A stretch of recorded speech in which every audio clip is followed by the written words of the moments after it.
Hey guys, just a couple of things. I might be a little bit sick, so you may please bear with me. And there's actually construction going on outside in the next area. They're building an apartment complex, and the guy who cuts the grass happens to be doing it right now. So hopefully, that's you're not going to be able to hear that. The type of audio system I have set up usually cuts most of that out. And this has to do with something recently coming up on YouTube. Is they're taking a lot of YouTube videos that have ad sharing, ad revenue sharing, and they're removing it on certain videos, and this has to do with the people who's placing ads with Google. And now let me go through my show notes here. Now, I don't consider it's Google's fault for doing this for several reasons, and this video might be unpopular because of that, but that's okay. It's just my opinion. Um, Obviously, since Google's biggest revenue is advertising, obviously they have to make the advertisers happy. And see what it has to go with. Let me go you through the whole story now. A conventional sponsorship, give you an example, or advertising campaign or whatever. Let me give you an example. Recently, the Olympic swimmer Ryan Lochte lost all his sponsorship because of what happened in Rio. He said he was robbed at gunpoint, this, that, and the other. But of course, when the truth came out, it was quite the opposite. So he lost sponsorship of all his revenue. I don't know if you call it ad revenue, but he did sponsor products. He did get a new one, some kind of cough drop thing, but that's something different altogether. So a lot of times advertisers don't want to be associated with people if something goes wrong or bad, because then that would give a bad impression of the product, service, or whatever they're sponsoring. And I see the very same thing with YouTube as well.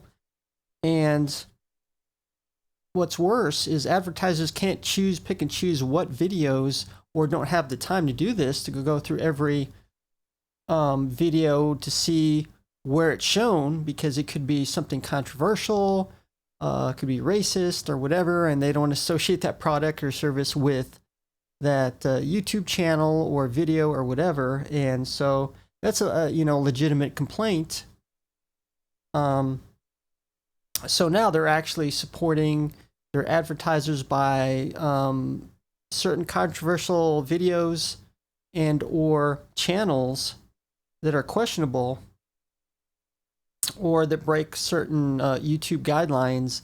They're just simply taking away monetization. So no advertising video is going to be shown on it, which will help support their advertisers. Now, of course, a lot of YouTube content creators are upset about this because they're going to be losing money, and especially the ones that primarily channels based around controversial topics and so on.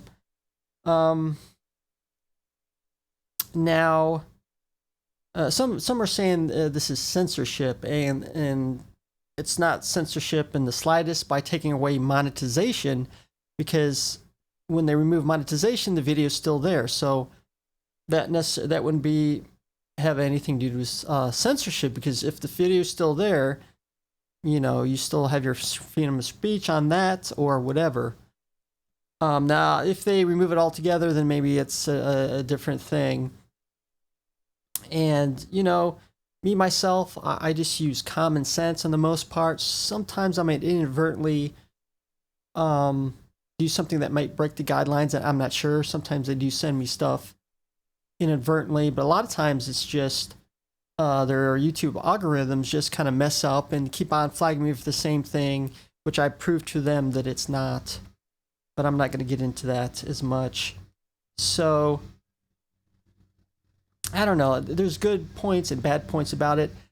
Now, the bad point is, even though they may be controversial, I think it's good that often they do this, because even possibly other YouTubers, because a A lot of times it could be a scam for money. It could be, and sometimes, I don't know.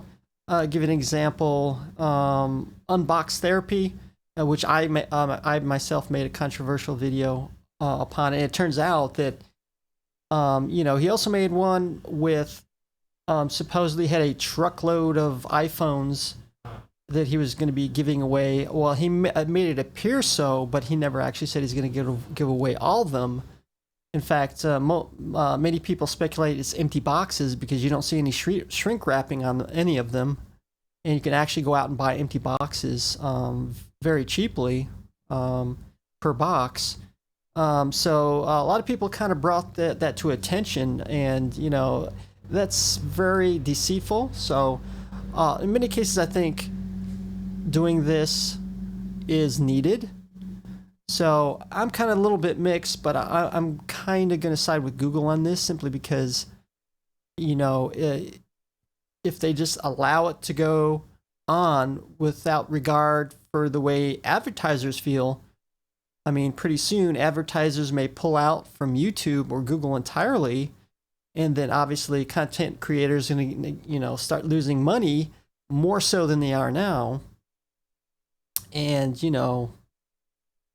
I think it's going to put it even a worse situation. So some channels not going to change at all. Some may change a little bit, and then some may totally lose ad revenue because they're based their whole entire channel on controversial topics, hateful things, or whatever. So those are my thoughts on that. Okay, I'm going to go ahead and do something a little different besides doing a topic. I got a few more question statements on my YouTube channel that I thought was really interesting. So I'm going to add that in there. And this had to do on one of my videos, I think, using Mac OS Sierra on discontinued computers. In this instance, a Mac Pro 4.1. And this question comes from Dennis. And it says, when I upgrade the firmware to 5.1 to allow me to install Sierra, do I also need to install a new CPU? And the answer is no, you don't. And it's already been done already. Obviously, upgrading the firmware to 5.1 would allow you to use newer CPUs to install faster RAM. I think there might be one more advantage. But you can still use all the old components. All you're simply doing is just upgrade the firmware where you can install the new Mac OS Sierra, which hasn't been released yet. Should be somewhere around October. Now, another video I did, I think this is when something, I can't remember the exact name, I think it was expensive products that fail. In this case, I was talking about a Compress HD expansion card made by Matrix, and this came from Commodore 256. Now I did edit some of this down to save some time, so this is not the full statement, or I change it slightly. And he says that card was designed before QuickSync, OpenCL, and CUDA, and so even though it lost support, there's some perhaps better things you can use now, which in some cases, in many cases, yes, the GPU can support accelerated hardware acceleration as far as video rendering a video. Now, I'm not exactly going to agree with QuickSync, and I'm going to tell you why. Because QuickSync, even by Intel, that invented it or developed it in their Intel CPUs, don't consider it a pro option. It's only available on consumer CPUs, and they don't include it on the Xeon processors, which is considered a pro server workstation grade computer part. And while some people say, well, they can simply use a consumer version and use it for their pro applications, well, a lot of times pros need Xeon processors for many reasons, because Xeon will allow you to use much more memory, larger capacity memory than a consumer Intel processor. Also gives you an advanced feature of ECC RAM, which is error correction code.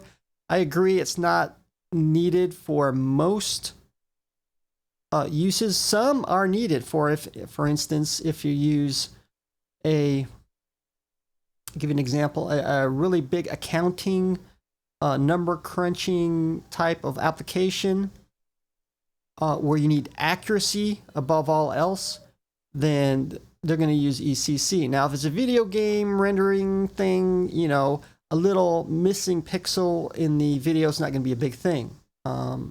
So ECC is not always needed. Another thing, Xeon gives you a lot more access to PCI lanes. Now, I'm not talking about PCI slots, but PCI lanes from the CPU, giving more of a faster connection to, you know, could be Bluetooth.